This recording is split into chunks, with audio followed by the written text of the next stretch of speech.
Good morning, everybody. Years ago, Burger King ran a massive ad campaign with the theme, Have It Your Way. The point was, you can have your burger with the exact items you want on it. Ketchup, pickle, whatever you wanted, Burger King's going to make it that way that you ordered it. They encouraged it with these television ads. It was a massive campaign with that focus. It was not a problem, not a distraction for our team. The total focus is on the customer and how they want their burger. Pickles, ketchup only, whatever it is, they wanted to make it that point. It's your way. And it hit me recently. I was thinking about that.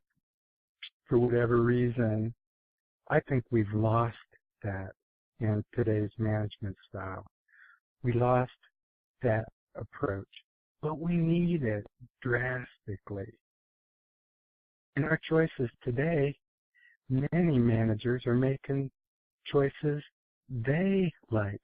They're trying to make the structure of the dealership have it our way.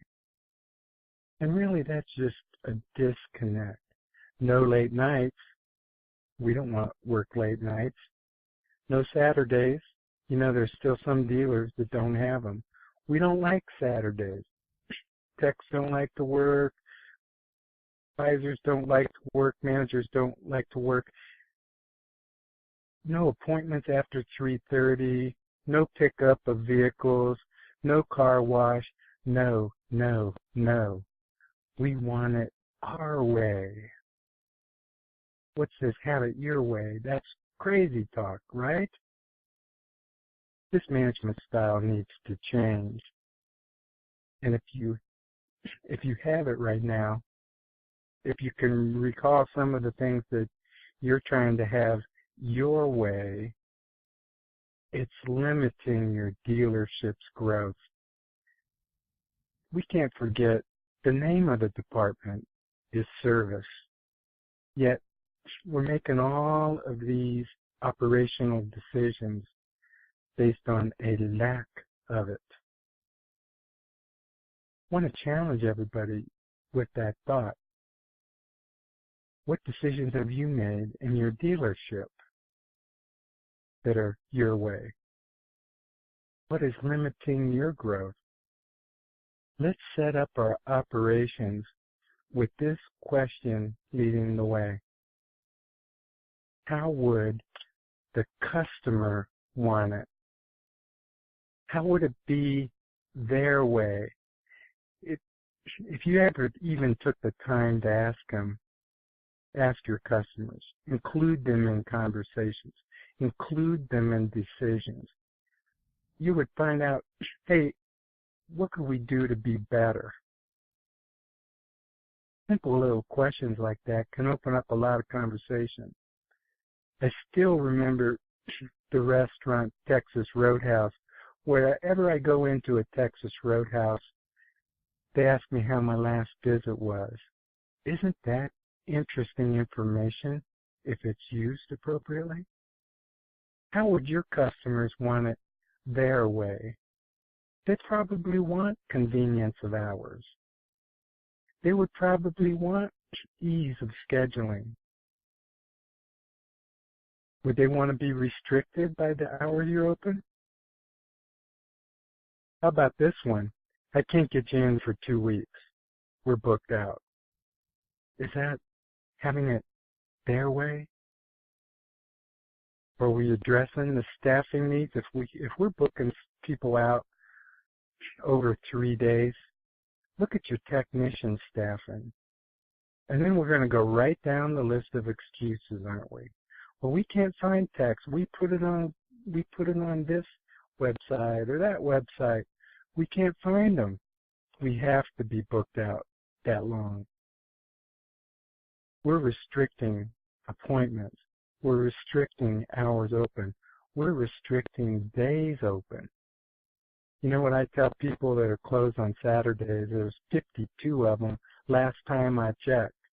There's 52 of them in a year. Now, if we only have 21 working days, 20 working days in a month, man, that's 2 months of working days we're closed. Now, some of you might say, well, Rob, are you encouraging Sundays? Really, that's not the point right now. The point is, what would it be for your customers' way? If you ask yourself, how would they want us to operate? That's the challenge. You see, a lot of times I hear this, and it's common excuses that are when we talk about these types of decisions. Most commonly I hear this: we never make money on, and then we'll pause right there and say, whatever you don't want to insert here could be Saturdays. We never make money on Saturdays. We tried that for years. Can't get the schedule. Our customers don't want it. See, you can put whatever you don't want to insert here. We never make money on it. That's a good excuse. Let me say this.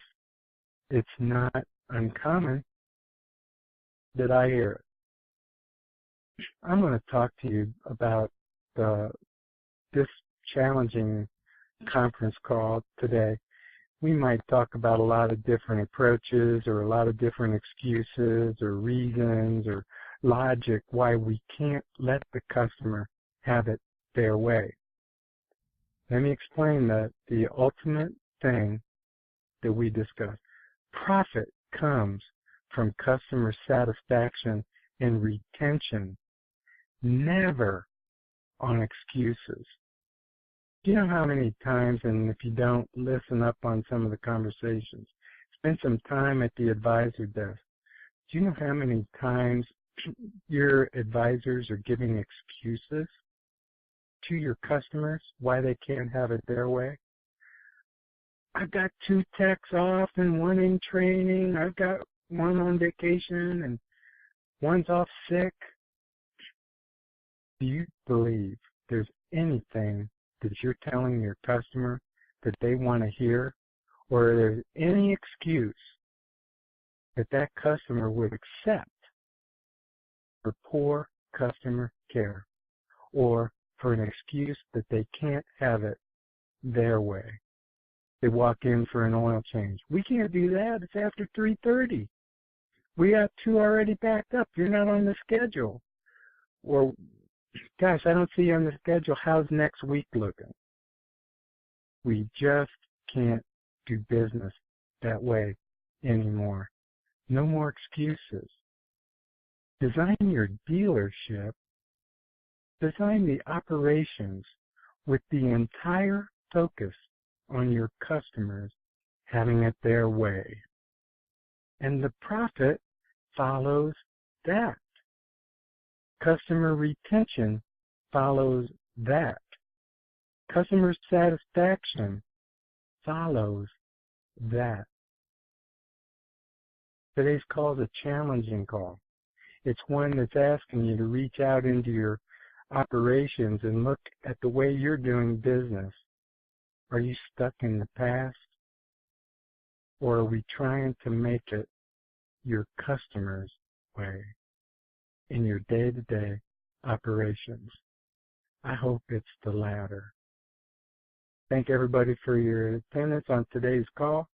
I appreciate it. Always, if you would, invite your friends and your other members of management at your dealership to attend the call.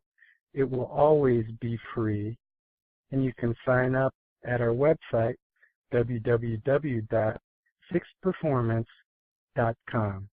Take care, everybody. Talk to you next week. Hi, meet Christy. She's the service manager of a new car dealership. She's been looking for ways to improve her knowledge of fixed operations, but she is just not sure where to look. There are so many options these days. Christy needs a newsletter that gives her insights into today's competitive fixed operations world. She has decided to get the Fixed Performance newsletter. because it comes directly to her email each and every month with no cost whatsoever. Not only does this newsletter give her the insight she's been looking for, but it also has real-life experiences in car dealerships all over North America.